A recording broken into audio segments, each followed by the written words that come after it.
तपाईहरुलाई स्वागत छ लोकसेवा तयारी विशेषमा। आज हामी गोरखापत्रमा प्रकाशित 2082 कार्तिक 19 गते बुधबारका महत्त्वपूर्ण वस्तुगत प्रश्नोत्तरहरू लिएर आएका छौं। यी प्रश्नहरू आगामी परीक्षाका लागि अत्यन्त उपयोगी छन्। आउनुहोस् सुरु गरौं। लोकसेवा तयारी विशेष महत्त्वपूर्ण प्रश्नोत्तरहरूको सूची। 1. दिगो विकास लक्ष्यका 17 युवा नेता सन् 2025 मा पढ्न सफल नेपाली अभियन्ता को हुन्? उत्तर ऐश्वर्या श्रेष्ठ। 2. संयुक्त राष्ट्रसङ्घ दिवस कहिले मनाइन्छ? उत्तर अक्टोबर 24। 3.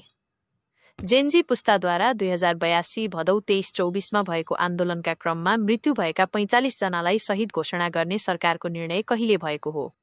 उत्तर विसम्बत 2082 कार्तिक 17। 4. कार्य सम्पादन मूल्याङ्कन आर्थिक वर्ष 2081-82 मा देशभरिकै उत्कृष्ट कार्यालय बन्न सफल जिल्ला प्रशासन कार्यालय कुन हो? उत्तर पर्वत। 5. विसम्बत 2002 वैशाख शुक्ल पूर्णिमाका दिन कतिऔं बुद्ध जयन्ती मनाइयो? उत्तर 2569औं। 6. सातै प्रदेशका आर्थिक मामिला तथा योजना मन्त्रीहरूको सम्मेलन कहिले र कहाँ सम्पन्न भयो? उत्तर विसम्बत 2082 कार्तिक 15 हेटौडा। 7. सामाजिक विकासका लागि दोस्रो विश्व शिखर सम्मेलनमा सहभागी हुन राष्ट्रपति रामचन्द्र पौडेल कहिले कतार प्रस्थान गर्नुभएको हो? उत्तर विसम्बत 2082 कार्तिक 17। 8. अनिशा सर्वोत्कृष्ट पुस्तक पुरस्कार 2025 बाट सम्मानित स्रष्टा को हुन्? उत्तर रोशन थापा निरव, कृति सन्त्रासका 60 दिन। 9.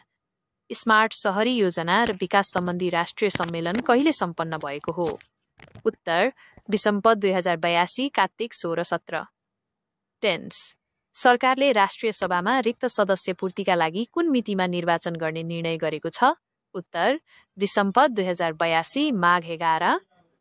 11. मेरो अभिव्यक्ति स्वतन्त्रताको अधिकार भनेको तिमीले जे सुन्न चाहन्नौ त्यो भन्न पाउनु हो भन्ने विद्वान को हुन्? उत्तर जर्ज अर्वेल। 12. सरकारले विभिन्न 6 सेवा क्षेत्रलाई राष्ट्रिय परिचय व्यवस्थापन सूचना प्रणालीमा जोड्ने निर्णय कहिले गरेको हो? उत्तर विसम्बत 2082 कार्तिक 12। 13. अमेरिका चीन बीचको व्यापार युद्ध रोक्ने सम्बन्धमा सहमति कहिले कायम भएको हो? उत्तर सन् 2025 अक्टोबर 30। 4. जापानको इतिहासमा पहिलो पटक महिला प्रधानमन्त्री बन्न सफल नेत्री को हुन्? उत्तर सानाई ताकाइची। 15. सगरमाथाको उत्तरी मोहडामा रहेको हर्नविन कुलोयरमा स्की गरी कीर्तिमान कायम गर्ने पर्वतारोही को हुन्? उत्तर जिम मोरिसन, सन् 2025 अक्टोबर।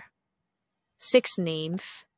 नेपाल सरकारले हरेक वर्ष कुन मितिमा वार्षिक बजेट सङ्घीय संसदमा प्रस्तुत गर्ने संवैधानिक प्रावधान छ? उत्तर जेठ 15 गते। 7. हाल नेपालसँग दोहोरो करमुक्ति सम्झौता भएका मुलुक कति रहेका छन्? उत्तर 10। एटेन्टेन शर्फ्स। संयुक्त राष्ट्र सङ्घीय सुरक्षा परिषदमा चयन भएका नयाँ अस्थायी राष्ट्र कुन कुन हुन्? उत्तर बहराइन, कङ्गो, लाइबेरिया, कोलम्बिया र लाटभिया। 19. विश्व खाद्य दिवस कहिले मनाइन्छ? उत्तर अक्टोबर 16।